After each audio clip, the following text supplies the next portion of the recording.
Shalom, Bapak, Ibu, Saudara-saudari, juga anak-anak yang terkasih dalam Tuhan Yesus Kristus. Selamat berjumpa kembali dalam ibadah Kamis Putih hari ini. Masih dalam rangka mengikuti himbauan pemerintah terkait situasi darurat COVID-19, maka hari ini hingga akhir April nanti kita masih akan mengikuti ibadah melalui panduan video streaming di YouTube. Karena itu, beberapa hal yang perlu kita perhatikan bersama. Pertama, Bapak, Ibu, Saudara, juga anak-anak diundang untuk mengikuti kebaktian Jumat Agung besok, tanggal 10 April 2020, yang video streamingnya akan tersedia di YouTube channel GKI Peterongan mulai pukul 6 pagi. Yang kedua, Bapak, Ibu, Saudara, dan anak-anak sekalian juga diundang untuk mengikuti kebaktian Paskah pada hari Minggu 12 April 2020 melalui video streaming di YouTube mulai tersedia pukul 5 pagi. Yang ketiga, akan diadakan Bible Fest 2020, edisi khusus membahas tentang Corona, Murka atau Kasih Allah, pada hari Selasa 14 April 2020 pukul 18.30.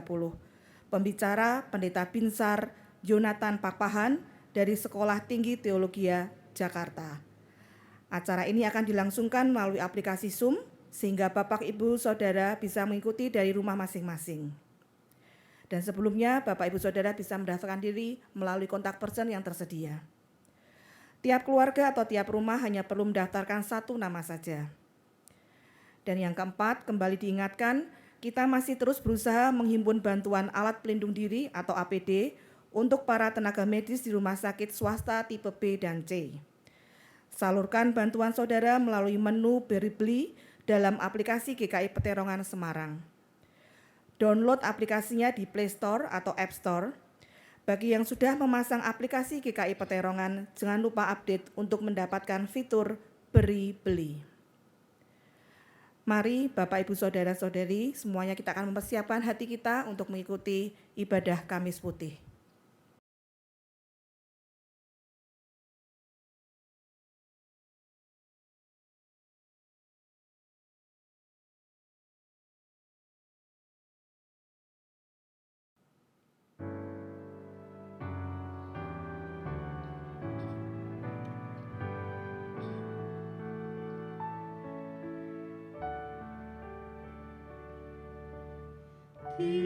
Tinggal sertaku, hari telah senja, gelap makin turun, Tuhan tinggallah, lain pertolongan tiada ku temu. Maha penolong tinggal sertaku.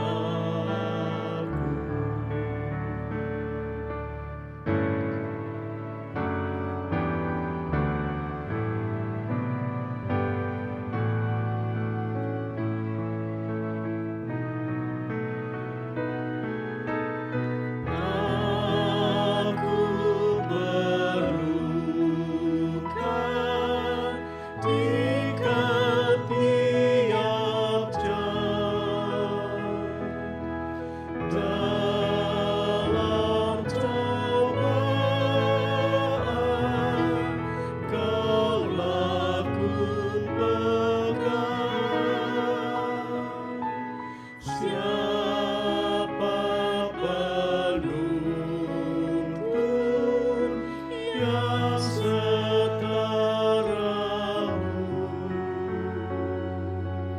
siang dan malam tinggal sertaku.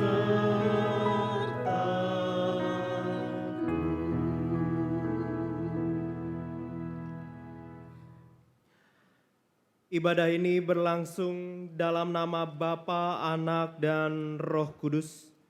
Salam sejahtera bagi saudara sekalian. Amin.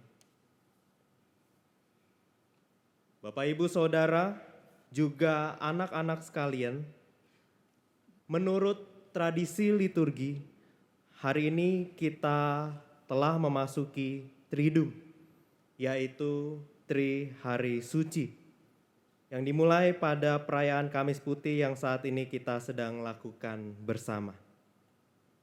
Dalam ibadah kita saat ini, di bawah tuntunan tema menyatu dalam kegentaran Kristus, kita akan coba menyusuri kembali 7 bayang-bayang kelam yang saat itu membuat Yesus begitu gemetar, begitu gentar, bercucuran air mata dan berpeluh darah. Oleh karena itu kiranya kita dapat mengikuti jalannya liturgi ini dalam perenungan yang mendalam. Kita usahakan untuk dapat menghadirkan suasana yang teduh dimanapun kita berada saat ini, sehingga kita bisa tetap fokus, terus mengarahkan hati kita pada Kristus, dan kita hendak menjumpai Dia di dalam doa dan perenungan kita. Mari kita ambil waktu teduh sejenak.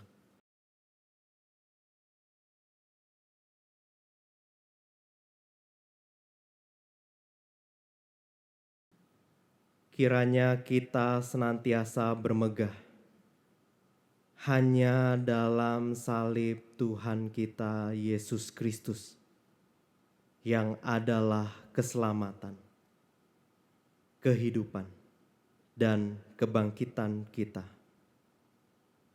Salib itulah sumber penebusan dan pembebasan kita.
Matius 26 ayat 36 sampai 46.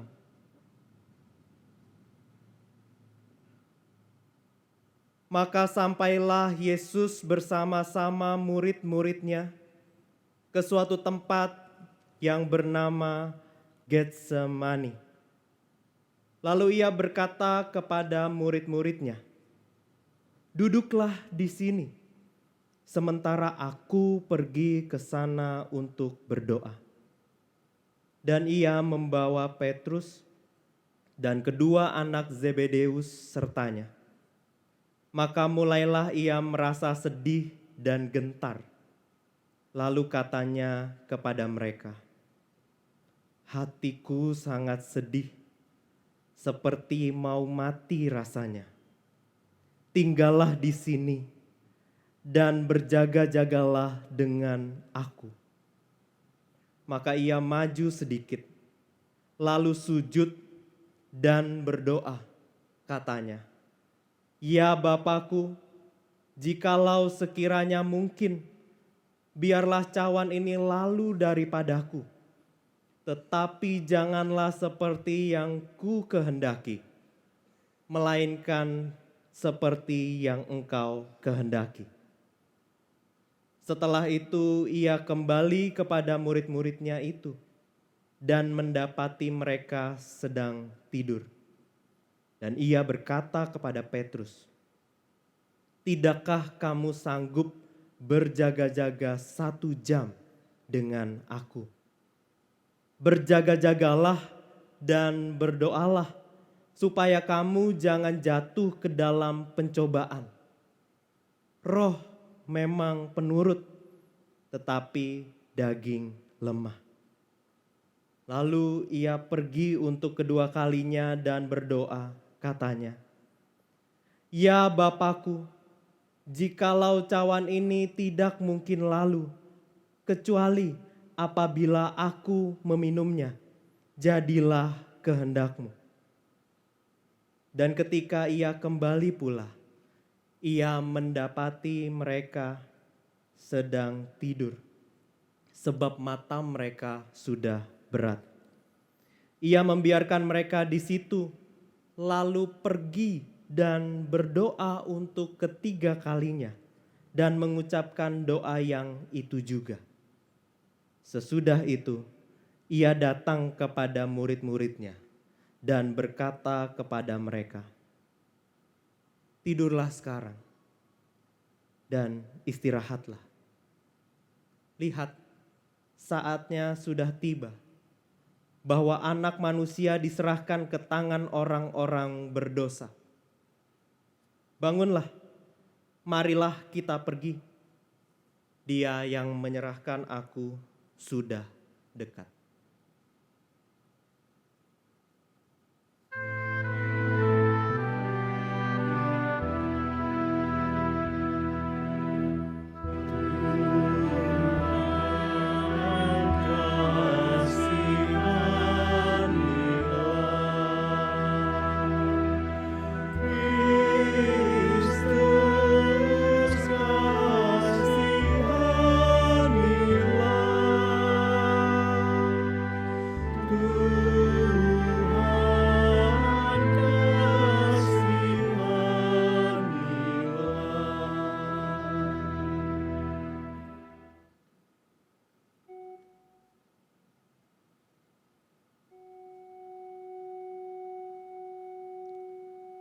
Yesus berdoa dalam sedih dan gentar.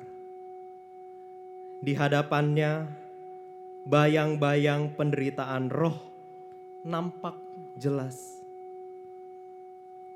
Dalam roh, ia tentu ingin menuruti kehendak Bapa. Namun, jika kehendak Bapa terlalu pahit, siapa yang tahan menghadapinya? Sebagai manusia, Yesus begitu ketakutan. Dalam roh, ia bergumul, Ya Bapakku, jikalau sekiranya mungkin, biarlah cawan ini lalu daripadaku.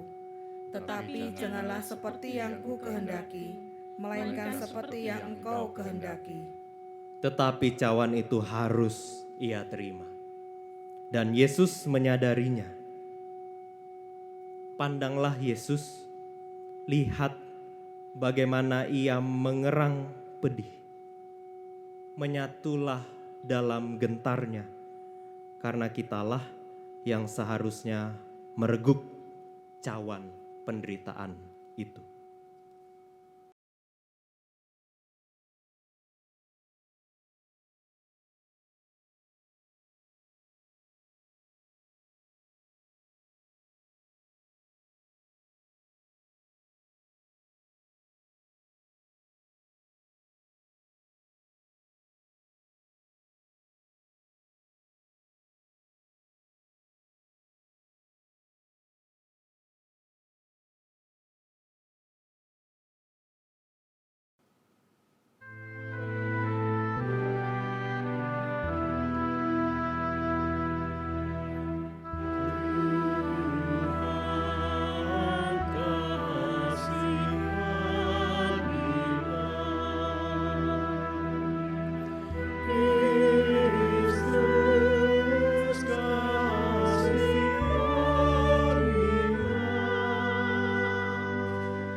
Yesus berdoa dalam sedih dan gentar. Di hadapannya bayang-bayang pengkhianatan nampak jelas.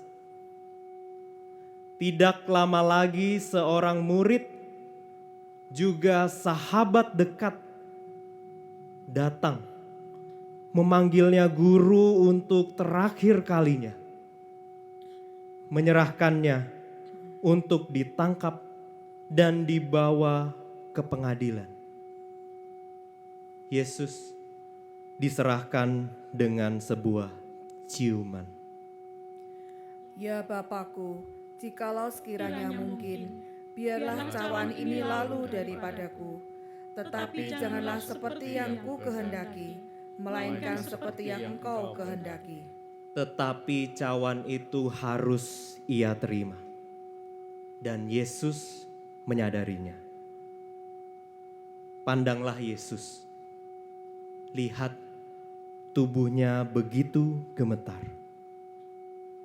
Menyatulah dalam gentarnya.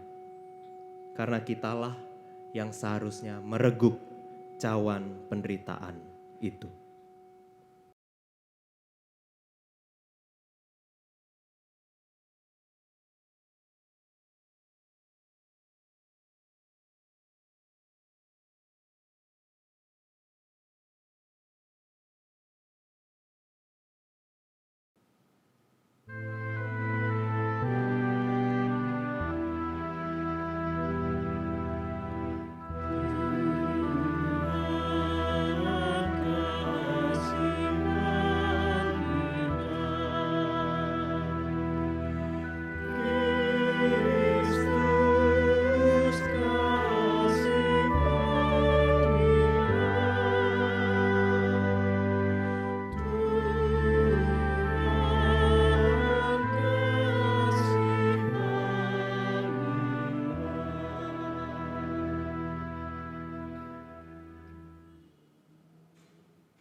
Yesus berdoa dalam sedih dan gentar.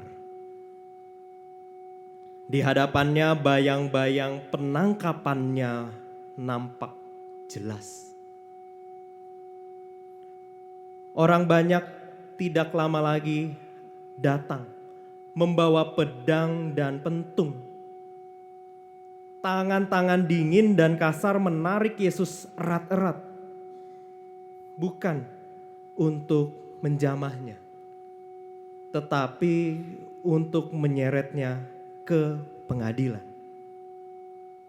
Yesus akan diperlakukan selayaknya seorang penyamun. Ya Bapakku, jikalau sekiranya mungkin, biarlah cawan ini lalu daripadaku. Tetapi janganlah seperti yang ku kehendaki, melainkan seperti yang Engkau kehendaki. Tetapi cawan itu harus ia terima. Dan Yesus menyadarinya. Pandanglah Yesus. Lihat bagaimana tangannya mengepal erat-erat. Menyatulah dalam gentarnya. Karena kitalah yang seharusnya meregup cawan penderitaan itu.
Yesus berdoa dalam sedih dan gentar.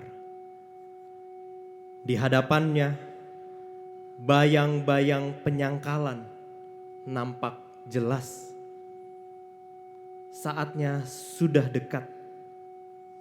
Murid yang begitu dekat dengan Yesus akan menyangkali Yesus di hadapan orang banyak. Yesus begitu mengenalnya. Tetapi 3 kali muridnya ini dengan lantang meyakinkan orang-orang bahwa ia tidak mengenal Yesus sama sekali. Ya Bapakku, jikalau sekiranya mungkin, biarlah cawan ini lalu daripadaku. Tetapi janganlah seperti yang ku kehendaki, melainkan seperti yang Engkau kehendaki. Tetapi cawan itu harus ia terima. Dan Yesus menyadarinya. Pandanglah Yesus. Lihat air matanya yang mulai menetes. Menyatulah dalam gentarnya. Karena kitalah yang seharusnya mereguk cawan penderitaan itu.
Yesus berdoa dalam sedih dan gentar. Di hadapannya, bayang-bayang tuduhan atas dirinya nampak jelas. Tinggal sesaat lagi, ia akan ditempatkan di hadapan pengadilan manusia. Banyak orang datang menghujaninya dengan tuduhan-tuduhan palsu, hanya supaya Yesus dihukum mati. Ya Bapakku, jikalau sekiranya mungkin, biarlah cawan ini lalu daripadaku. Tetapi janganlah seperti yang ku kehendaki, melainkan seperti yang Engkau kehendaki. Tetapi cawan itu harus ia terima. Dan Yesus menyadarinya. Pandanglah Yesus. Lihat peluhnya yang menetes bagai titik-titik darah. Menyatulah dalam gentarnya. Karena kitalah yang seharusnya mereguk cawan penderitaan itu.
Yesus berdoa dalam sedih dan gentar. Di hadapannya bayang-bayang penghinaan nampak jelas. Akan tiba saatnya Yesus akan digiring ke sana kemari sebagai seorang yang terhukum. Ia akan ditelanjangi, diludahi, ia dihina dan dilecehkan dengan berbagai penghinaan yang lebih buruk dari yang kita bayangkan. Ya Bapakku, jikalau sekiranya mungkin, biarlah cawan ini lalu daripadaku. Tetapi janganlah seperti yang ku kehendaki, melainkan seperti yang Engkau kehendaki. Tetapi cawan itu harus ia terima. Dan Yesus menyadarinya. Pandanglah Yesus. Lihat bagaimana matanya terpejam dalam kesedihan yang begitu mendalam. Menyatulah dalam gentarnya, karena kitalah yang seharusnya mereguk cawan penderitaan itu.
Yesus berdoa dalam sedih dan gentar.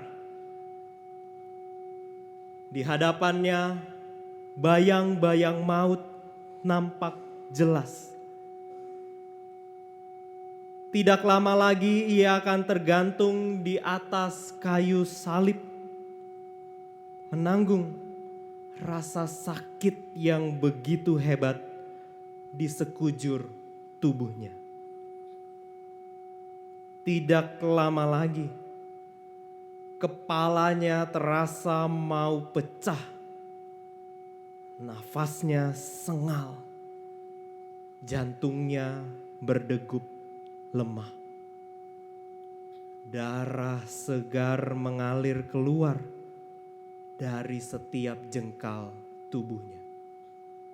Dan maut sudah dekat di hadapannya. Ya Bapakku, jikalau sekiranya mungkin, biarlah cawan ini lalu daripadaku. Tetapi janganlah seperti yang ku kehendaki, melainkan seperti yang Engkau kehendaki. Tetapi cawan itu harus ia terima. Dan Yesus menyadarinya. Pandanglah Yesus, lihat diamnya. Lihat bagaimana ia terdiam dalam senyap yang mencekam, yang tidak seorang pun ingin tinggal dalam kesunyian yang menyesakkan itu. Tetapi kita, marilah setiap kita menyatu dalam gentarnya, karena kitalah yang seharusnya mereguk cawan penderitaan itu.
Di suatu hari, di suatu waktu,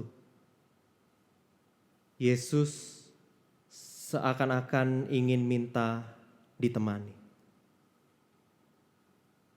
Sesekali ia tampak mengungkapkan kegundahan dari hatinya. Dan ia berkata, hatiku sangat sedih, seperti mau mati rasanya. Tinggallah di sini dan berjaga-jagalah dengan aku. Dan apa yang murid-muridnya lakukan? Mereka tidak peduli. Mereka tertidur.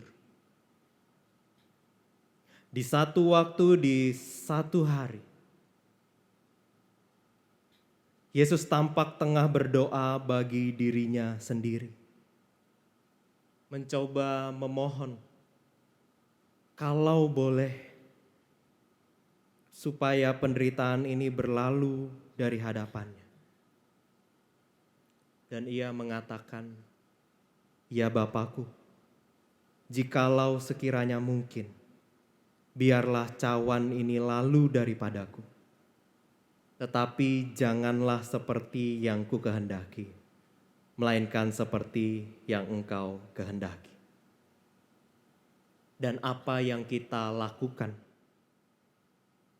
Kita tidak peduli dengan erangan Yesus. Malah kita mengerang lebih keras lagi. Kita menggugat Yesus atas segala penderitaan yang kita alami saat ini. Kehilangan mata pencarian, penghasilan menurun, pekerjaan terganggu, studi terganggu, ibadah terganggu, dan semua harapan yang dibangun pupus seketika. Mengapa manusia harus mengalami wabah penyakit ini? Tanya kita. Apa tujuan dari penderitaan ini? Mengapa Yesus tidak segera membebaskan kita dari semua beban persoalan ini? Dan teriakan kita yang paling keras kita katakan, tidakkah Ia mendengar setiap seruan dan jeritan hati kita?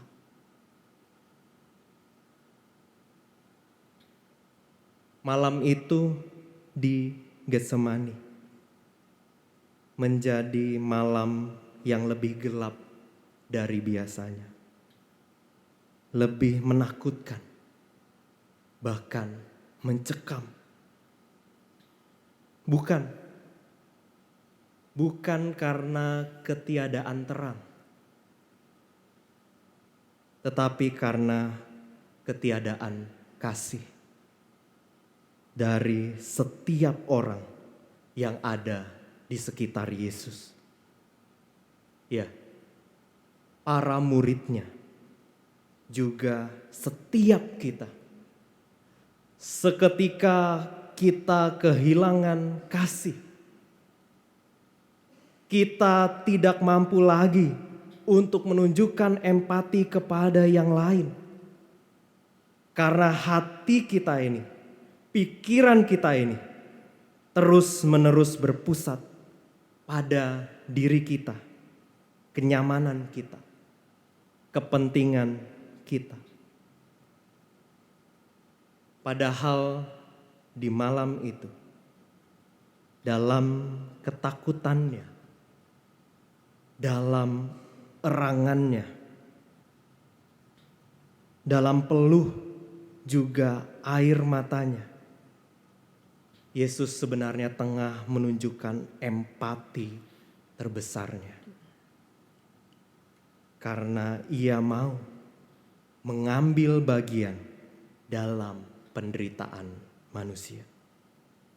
Yesus mau menangis bersama-sama dengan kita. Yesus mau memikul beban bersama-sama dengan kita.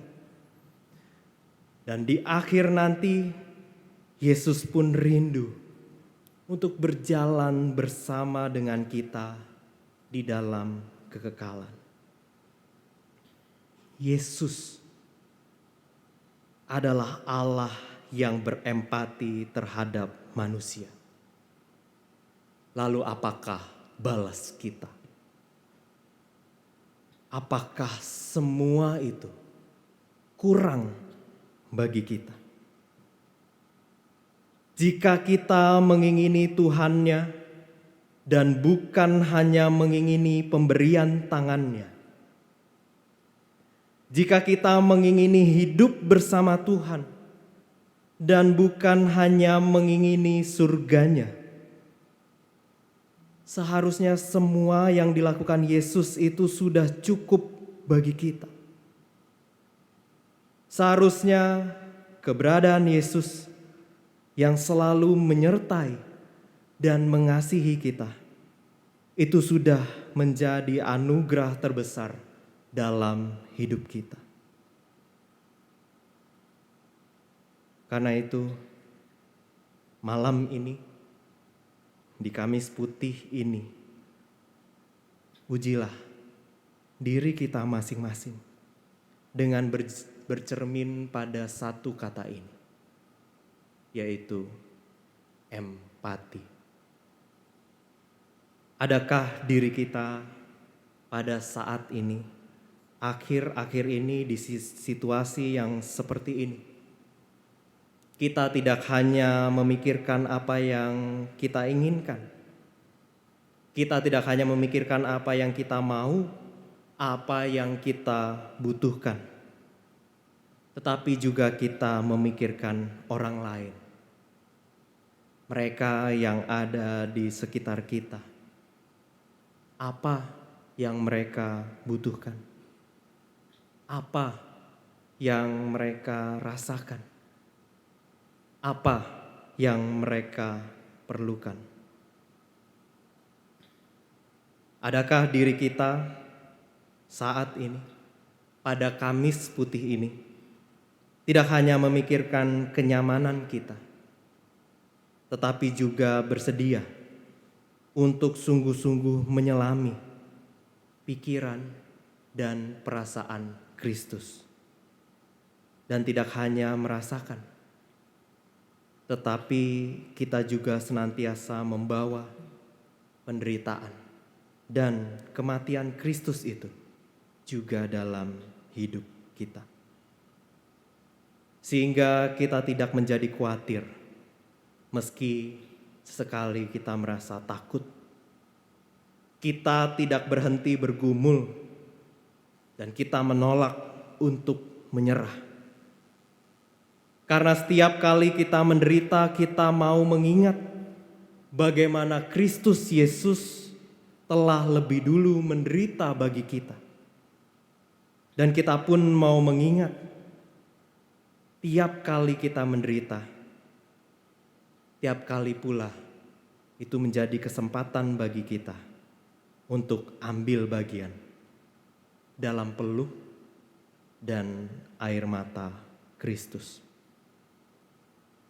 Kelak ketika Yesus yang kini terlihat gemetar dalam gentar